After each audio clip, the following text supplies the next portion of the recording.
Yo, what is good, YouTube? Welcome back to another JC2K video. In today's video, we are going to be doing gameplay with the brand new 100 overall KORVER.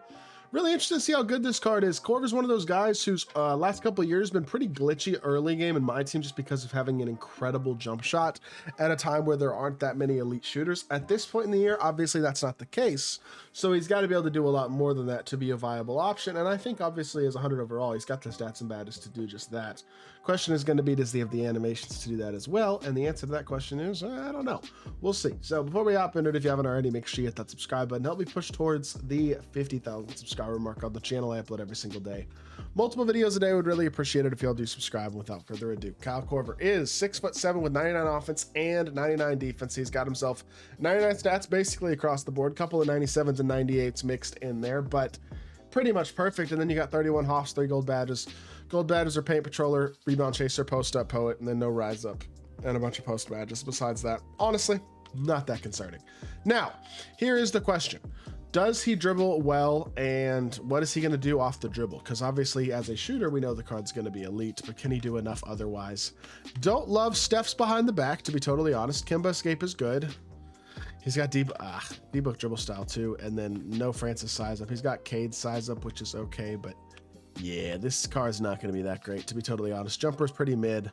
I'm sorry, the movement's pretty mid. The jumper's not mid at all. The jumper's really nice. It looks just like his own jumper, to be honest, but it's a little different. It's Steph base KORVER upper now instead of KORVER base KORVER upper. It's nice. It's smooth. It's not hard to green. It's fast. It's a good shot, but he doesn't have the sigs, man. To be honest, I wouldn't buy this card. I'd buy Sean Marion before I bought him. And to be totally honest, Richard Jefferson, Cedric Maxwell are both better, to be completely honest, and they're both free. This card just is at a position that he's not needed. You know what I mean? He doesn't fit at his position because there's better guys you can buy for his price point. And there's a couple of elite level free shooting guards that are better than him as well. So if you have one of Cedric Maxwell and Richard Jefferson plus Paul George, if you have both of those guys, if you have Sean Marion plus one of those guys, like, this card just isn't necessary. You know what I mean? Is he a good card? Yes. But I don't think he's going to use a spectacular card with the mediocre movement that he's got. Does have Pro 2 and an absolutely butter jumper, though, and he is a 6'7" solid defensive card. Not saying he's bad at all. I just don't think he's extremely, utterly elite at this point in the year. So let's hop into a game, see what KORVER can do.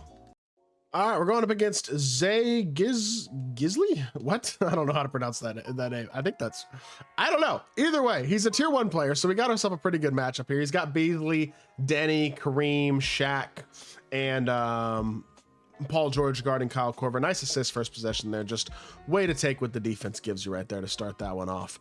And I don't know why KORVER is guarding. I mean, come on. Like, can we get something figured out in terms of these matchups? There we go. Okay. We got bigs on bigs now. That's what we wanted. All right. Let's settle in. Let's see what we can do. Contest here. We're good. Yep. Oh, he's just going to pull it with Beasley. I don't blame him. That was a good shot. But he's unable to hit. And KORVER's wide open. Yo, nice pass, yo. 99 everything for what? That's 40 legend badges, 99 everything for literally what? If you're can't make that pass, just hit him in a shooting pocket. And then unfortunately I miss a wide open jump shot, which is my bad. Give up a wide open 3 and he misses again. All right. Opponents missed a couple of good looks with Beasley. I just missed a wide open look with KORVER. Not a great start to the game for a couple of the best shooters in the game. KORVER does hit that pull up though, knocks that one down, and we got ourselves a 4-0 lead. So not a bad start to the game. Now let's stay under here. Let's try to contest, not get oh, never mind. I was gonna say not get blown by, but he went right by me. So there you go. KORVER can slash at a very high level now. He's also got the 99 driving dunk. He's got the dunk animations like a Paul George type card. So that is a W for sure. We'll just take our standing dunk with Wilt. Did I get an assist for that? I did. So KORVER's got 2 points, 2 assists so far. Nice little stat pad. But let's see what we can do defensively, man. Paul George just felt a lot faster than me on that last possession. Hopefully we can stay in front and do a little better job defensively. That was not a great switch by Yao, but it worked out. KORVER winds up with the board, and we're running the floor in transition. He commits a foul. We got ourselves a 6-2 lead, and a pretty solid start to this game, honestly. KORVER having contributed all 3 buckets so far. He's got a rebound. Like, he's filling the stat sheet, if nothing else, to start this game off. Drive the ball here, drag back. I don't have great sigs, but I've got enough. Oh, my goodness. What did he just do to Paul George? And I missed. Just cooked Paul George's ankles just to miss. That's tough. Well, it is what it is. And another Beasley 3. He was due to hit a contested one. I tried to contest that one too, but it's Michael Beasley. You're not going to miss that many shots in a row. Eventually, you're going to hit a contested shot, especially if you miss a couple of open ones. Dude, that's when you know the contested shot's going in. Another Korver 3 ball. This one I finally green. Goodness gracious, can't hit with him so far, but he does knock that one down. We got 5 points, 2 assists, as well as 1 rebound. Not a bad start to the game at all. Watch the backdoor cut here. Try to get through the screen. Good. Well defended. Run. Beautiful. Good D. Wilt. CPU Wilt making a play. Love to see that. Pump fake with Korver. Go middle. Escape. I just forced. That was a terrible force. What am I doing? What am I doing? Stay in front. Don't let him blow by you. Good D. Good D, Korver. Show me that you got the D. Oh, no. No. No. He feels a little slow for a 99 speed, 100 overall. I will say so far he's not feeling insanely fast. I mean, definitely feels like PG is faster so far, but that's okay. Back it up here. We're gonna try to use the D-book push cross into like an escape or something to maybe get an open shot. It's not gonna happen. All right, go middle here. Just peek this and shoot it. I can't green. And unfortunately, he gets the board. All right, that's a brother. All right, well, I'm starting to get a little exasperated, to be completely honest, but it is what it is. We have ourselves a 9-7 lead. Even if he makes both these free throws, it's still only a tie game. Korver just doesn't do a lot off the dribble. He's really just a spot up who you would think should be an elite defender, but honestly doesn't actually feel like that elite of a defender right now, is kind of the initial impression I'm getting. He's a spot up who's, you would think stat and badge wise, an awesome defensive card, but doesn't really feel like it. And that's kind of an issue for a guy who otherwise, I mean, I guess he can slash. I missed the dunk. I had a defender under the basket. I guess that's my bad, but I don't know, man. I look at a card like this and I go, I don't see myself paying for him. You know what I mean? That's kind of my thing. And I like Kyle Korver and Sean Marion are basically the same price. Why would I pay for Kyle Korver when I can get Marion for the same price, when I can get a Cedric Maxwell for free, when I can get a Richard Jefferson for free, when I can get a Paul George for free? Why would I pay for this card who doesn't have great movement, and the jumper's not feeling as spectacular as I'd like either, although that was a nice shot right there. That's the first one we've hit where it's like, dang it, there we go. That's what I'm looking for. I'm looking for this elite level shot maker. Let's see that player come out more.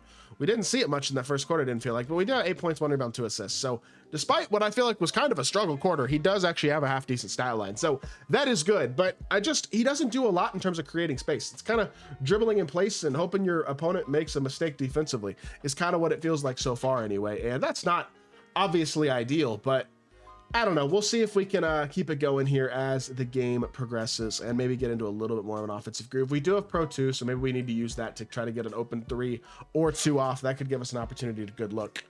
But just kind of an underwhelming first quarter is, I think, a good way to describe it. Is probably the best way to describe it that I have so far. It was just not extremely impressive. Now, I'm going to try to go middle here, try to get myself a Pro 2 fade of some sort if I can, or an assist. One of the two.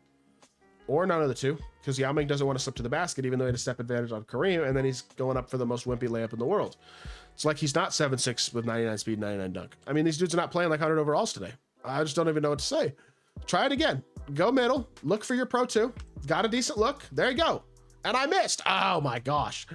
I'm not loving it, man. You can blame me for missing that shot. I get it. But damn, I'm not loving this card so far. I mean, defensively, that was much better that time. That was good. But we're just not able to do a ton off the dribble, and then unable to hit that shot as well is kind of exasperating. And my opponent is apparently on normal risk and makes that. I'm exasperated. I am officially annoyed. Another one. Go middle, Pro 2. Oh, nope. We're hitting the screen, apparently. It took me forever to be able to pass the ball. Again, go middle, Pro 2 fade. Just get a decent look. And there you go, green bean. Maybe I should just spam mid-ranges, because that seems like the most efficient shot I could shoot in terms of I'm actually going to green them consistently, and for whatever reason, they're very hard to contest. Go under the screen here, and that's a great pull-up. Honestly, I was forcing myself onto the screen the whole time, and he saw me going under and shot the pull-up. That was a smart pull-up by him, but at the end of the day, I just have to say I'm underwhelmed as a whole by this card. He's not as elite defensively as you probably would like him to be, and offensively he just doesn't do a lot of shot creation. 10 points, 1 rebound, 3 assists, 4 of 10, 2 of 6 and 3. Sure, he's got a good jumper, but I didn't feel like it was super successful that game anyway. I'm not sure. I don't love this card personally, but he's not horrible either. So I hope y'all did enjoy the video. If you did, make sure you hit that like button, leave a comment, and subscribe. I'll be back with more 2K content very, very soon. I appreciate y'all. Peace.